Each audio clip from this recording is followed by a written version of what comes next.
Hey, everybody. Welcome again to Running Strong Mind Body Connection podcast. I'm your host, Karen Bonet Nataraj, and I am my fourth interview at Podapalooza. This is an amazing event. And so we will definitely share this next year. You guys can all come and join onto this podcast, Podapalooza, with Kimberly Crow. And my guest today is Trisha. And so excited to meet Trisha. She is the creator of Total Emotion Performance. Got that?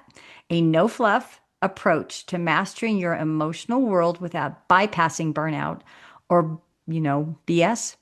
She helps high performers stop coping and start owning their lives with raw, practical tools that work in chaos. If you're done performing peace and ready to live it, Trisha's the voice your audience didn't know they needed. So today, let's welcome Trisha into the Running Strong Mind Body Connection podcast. Super great to meet you. And let's go for a run. I have to say, look, I'm, and things, just in case we don't get to it today, right? Like, I am super passionate about the body mind connection, which people, right? And psychonutrition is something that I'm really passionate about, and just really learning how to hear what your body's saying. But, most of you right now, you're listening while you're juggling work, your parenting, your side hustle, your health routine, and your emotional overload, right? So I want to just kind of open up today and start by making sure you hear me say this loud and clear.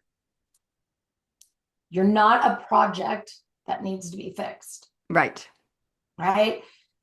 Now, you're probably, even if you don't know it yet, real tired of pretending that you're okay when you're not. Because we've all been sold the same lie that if you just try harder, if you optimize your calendar, if you eat cleaner, if you think just think more positively, right, you'll just magically stop feeling overwhelmed. And it's just really not true, right? Because burnout isn't about isn't about being overworked or having, I don't know, that socked in full calendar, right? It's truly about emotional avoidance. And for most of us high achievers, control has become our coping strategy. And it's also become a pretty significant addiction for so many. Absolutely. Yeah, Mhm. absolutely. You touch on it, we're kind of on the same line. I'm going to say that because I'm a mental fitness coach. Yep. And we step into that thought process. And so my belief is our thoughts create those emotions. And sometimes we're not even aware of that thought. That Mhm. thought of what would that thought be when we're in burnout? The burnout is the emotional the emotional landscape that we're in. But it comes from that thought of I'm not good enough, I'm not strong enough, I'm not this, I'm not that, or whatever. Even as a hyperachiever, because you're constantly striving to make that next goal, that next level of performance or whatever, and there's no happiness there No. because you're not paying attention. Actually, you're not paying attention what your thoughts are, but then that impacts your emotions. Well, and I love what you're saying here because, I think so many of us just think like, oh, I need healing.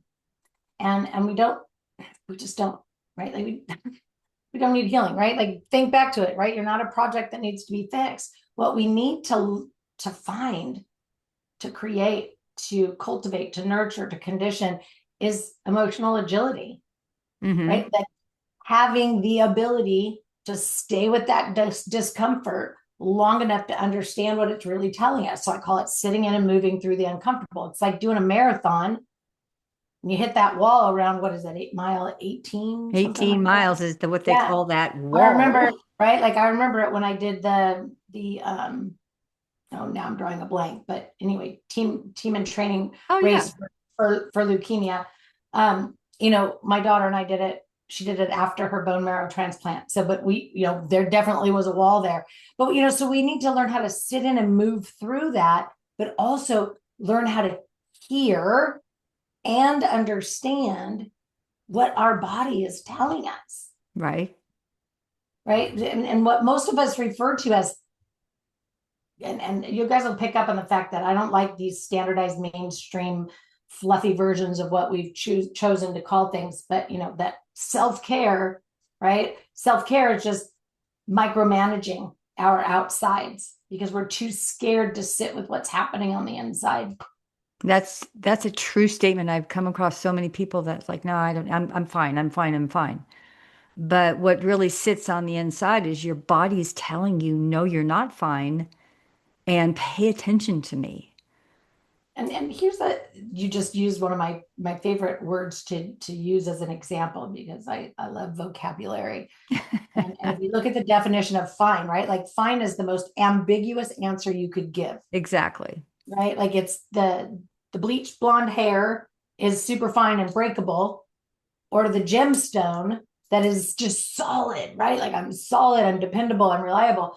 And so it's just and it's just crazy. But the outsourcing, right? Like you're referring to here, that locus of control. We rely on things outside of us to bring us peace, to bring us joy, comfort, relief, our value, our validity, our worthiness. We're seeking it outside of us, Right. giving an emotional purpose to the bottle of wine, the bucket of Ben and Jerry's, and the Amazon shopping cart. And Right. none of those things can fix an emotional need, but we give it Exactly. an emotional purpose.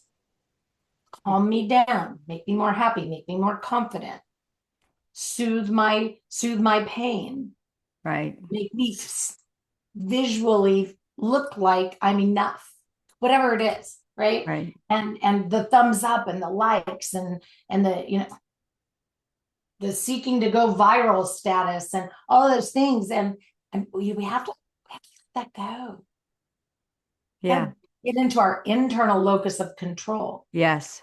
It was what we were always intended to do as a child, right? Like we were born in that external locus position. We have to cry to get somebody to feed us, yada, yada. But then somewhere along the line, we learned to sit ourselves up, pull ourselves up on the couch. We learned to use the toilet and tie our shoe And ride a and bike.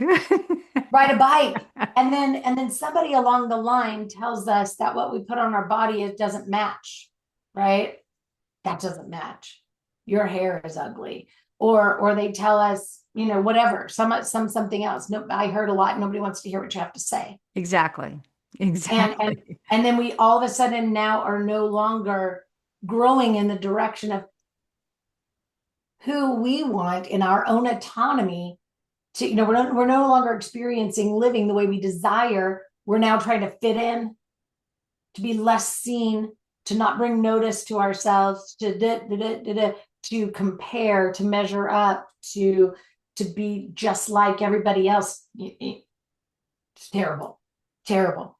It is terrible. And I hope people are hearing that because that's really what happens. And so the mirror of what we do is that when we hear those things as a child, be quiet, don't ask those questions, don't speak up. We become a very quiet person in life. Or, your grade wasn't an A plus.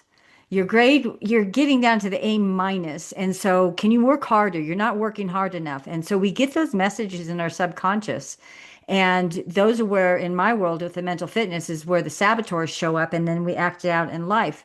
Um, you brought in a really great analogy of how much we want to fit in the world and how much that world impacts our thoughts of who we think we want to be, when really who you truly are is sitting right inside of you, waiting to be remembered.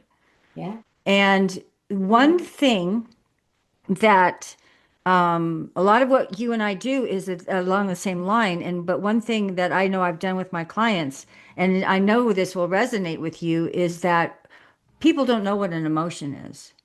No. So they do not know the language of emotion, and all you know is, okay, there's love, and there's fear, and there's, overwhelm, burnout, blah, blah, blah. But it's deeper than that. And Mm-hmm. I'm guessing that's really where you bring your clients, is that you bring them deeper to really understanding what that emotion is and where did that come from? And how can we shift that into the energy. And for even for love, there's joy and happiness and fun and blah, blah, blah. But it's not putting on the facade of what the society out there says you should be. Yeah.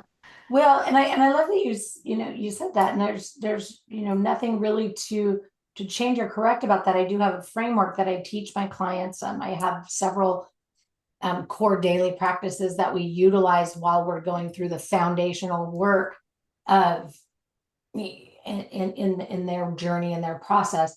But one of them, which is just highly effective, is what I refer to as the core non-physical feeling check-in. Because what we don't do is we're like, okay, I can identify my feeling. Sometimes, not always, but usually people will stop at working on, I gotta learn how to identify my feeling. And that's just step one. It's just the surface, right? So it sounds like this. And again, it's the core non-physical feeling check-in. And I do it before I go in the grocery store. I do it in between every client session. I do it before I go into a teaching space where, I'm leading other clinicians, whatever it is, right? And it sounds like this. Right here, right now, in this moment, I feel, right? Whether it's irritated, agitated, annoyed, frustrated, bothered, intrigued, excited, elated, whatever it is, right? Like right here, right now, in this moment, I feel. Now, the next step is imperative. You have to ask yourself, what's driving this feeling in this moment or in this time and space? And so now you go, okay. Then the next step, once you've got that figured out, is how much of this is for or about me, and how much of it is for or about something or someone outside of me. Now we can get distance from that external locus of control and move to focusing on what the internal is. So it's like, okay, I'm going to move into my internal locus of control, and I'm going to work on the parts that are for or about me. And then it's, what do I need to do in this time and space going forward to either, if it's something really great, how can I capitalize on this? How can I create momentum from this time and space? Or if it's something hurtful, painful, uncomfortable, what do I need to do to sit in and move through it? What do I need to shift? What do I need to do going forward to improve this going forward? So when you can do that system, now you're talking. Now you're really getting to know yourself. Now you're getting true, full, complete definitions, right? Of what's going on and happening for you. And it gives you that opportunity to be an observer in the stance of a learner. Sure. Versus the stance of a judger, which is what we do. I should, Right. I oughta, I always, right? Those heavy weighted Yeah. things. Yeah. Yeah, that's the same thing. And I would, and this is probably very clear, is it's the awareness, Mhm. being really, really aware. And your questions were awesome on the fact, one, I got to be aware of what am I feeling? And two, be aware of, so where did that feeling come from? What is that thought that created that feeling? Because there's a thought there. And how we have over 90,000 thoughts we think a day. We aren't even aware of 1% of that. No. I No. mean, just it's mind blowing. So take the time in 1 minute, pay attention. What thought am I thinking in my head? And is it serving me? Is this where I want to be? And we a lot of times with people I see is that they allow the outside world to make them happy, right? And actually, this was with my sister. And she's like, I'm this or this or that. I said, we have the opportunity to choose. At Everything's a choice. every single moment, you have the opportunity to choose. And what you choose is that thought. And if that thought is, life sucks, there you have it. And the more you say it, the more it will be. Exactly. Like Because my that life is thought not is going a, to create that reality for you. yeah. Life is abundant. And so then too, with both of those, it brings in the emotion in the body. It's what are you feeling in your body when you have that particular thought? And the emotion can be apathy. It could be a victim. It can be, or it could be abundance and joy and belief and, on and on and on. And so Yeah. it's hence the mind-body connection, running strong, is that mind-body connection, is that mind Yeah. body and spirit. I know for myself is there's this is going a little bit out there, but I have always in my life been impacted by the full moon. Now, I don't Me study astrology. I don't, but I just have that knowing. And I know in the summertime, in the June, my energy is like way out there. I have a lot of energy. But sometimes in the full moon throughout the year, depending on the moon, there's something that needs to be released in my body, and it creates this energy in my body. And too. having that energy in the body and being aware of that, it's just like, what is the universe telling me here? What do I need to learn? And it's always the opportunity. Every single day, you have the opportunity to learn about you. And you Yep. brought this up at the very beginning, and I might rephrase this: is that we're not broken. We are not broken. We are perfect Yep.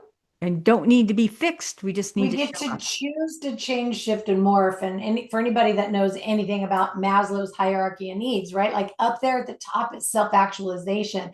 And it's something that I believe and I've witnessed for years, well over a decade now, that it's not something that is an absolute.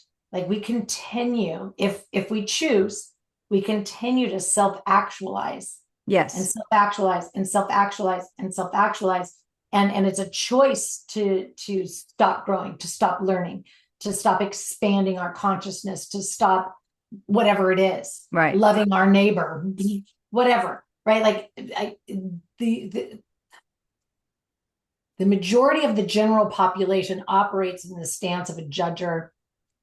And what I mean by that is we have all of these, without getting into any of today's world type stuff, right? I'm not, because I absolutely refuse.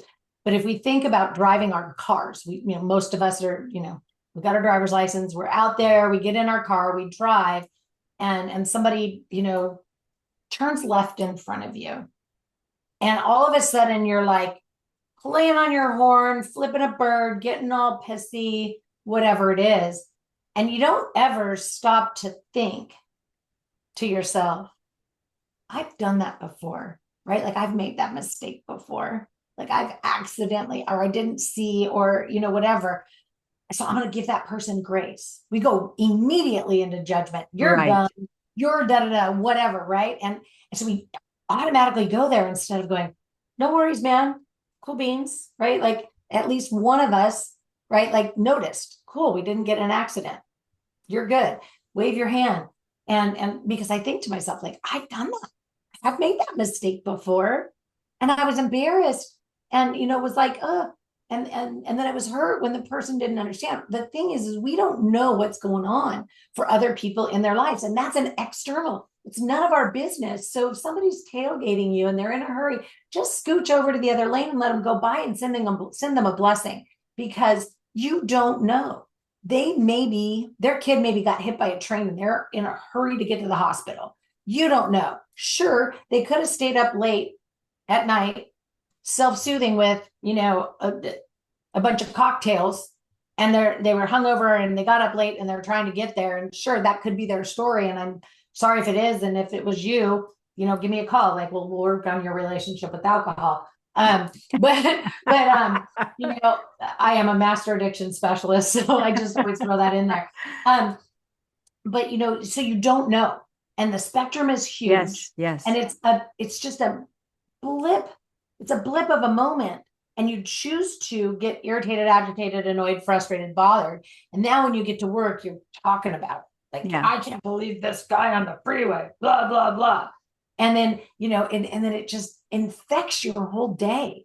And then you get home at night, you're still telling the story to your spouse. It's like, wow, that was just like this blip. Let it go. It was an external thing, external, and you just gave it all your power instead of keeping that inside and giving some grace, getting in the stance of a learner, even though you don't have time. It's not like you're going to pull up next to them and go, I'm sorry, could you explain to me what's going on in your life? I wanted to check to see if you're okay. Just give them grace Yeah. as if, act as if Yeah. you have compassion for your your quote unquote neighbor on the road, Right. right?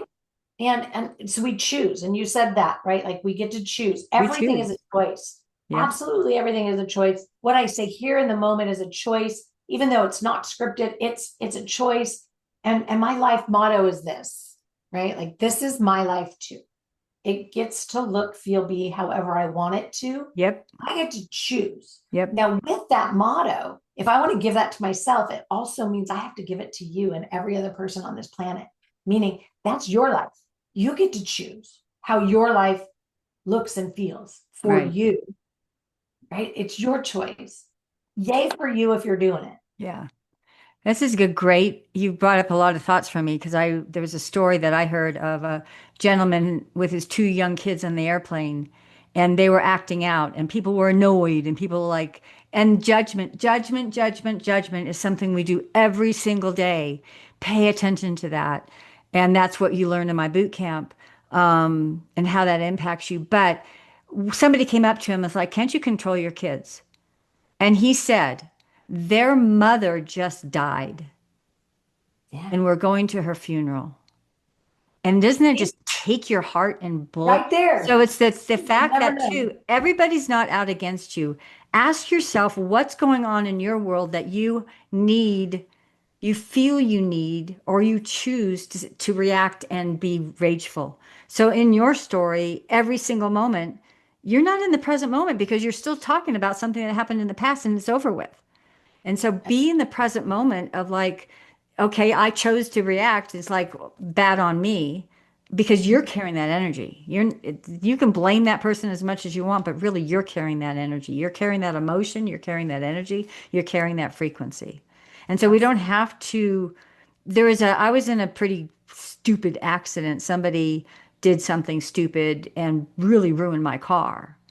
And after that, did a Facebook post, but I sent the gentleman energy on love and responsibility.